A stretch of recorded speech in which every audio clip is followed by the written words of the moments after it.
In today's video, I'm going to teach you how to connect Gmail to Twitter. By the end, you'll have your Gmail set as the email on your Twitter, also known as X account, so you can receive notifications, recover access if needed, and keep your profile up to date. Before we begin, make sure you can access your Gmail inbox on the same device or another nearby, since you'll need a verification code during this process. Start by logging in. Go to twitter.com in your browser or open the X app on your phone and sign into your account. If you're using the website, look for the menu on the left. Click the option labeled More, which may appear as three dots.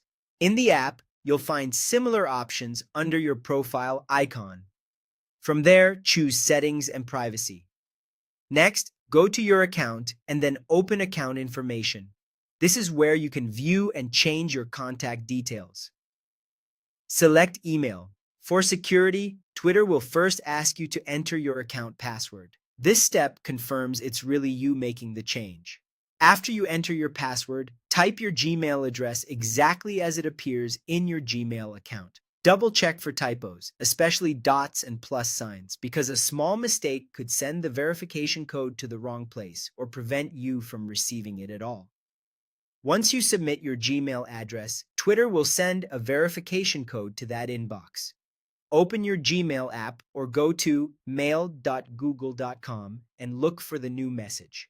If you don't see it in a minute or two, check your spam, promotions, or updates tabs just in case it was filtered. When the code arrives, return to Twitter and enter it exactly as shown. Codes are time sensitive, so try to complete this step promptly.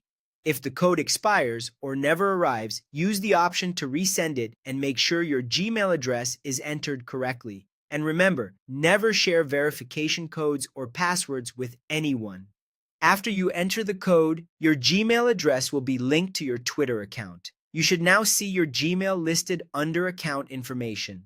From this point forward, important account emails, security alerts, and recovery messages will go to that Gmail address. If you ever need to update it again, you can repeat these same steps. That's it. You've connected your Gmail to Twitter. Keep your login information secure and consider staying signed out on shared devices. Thanks for watching, and if this helped, feel free to follow along for more quick how-tos.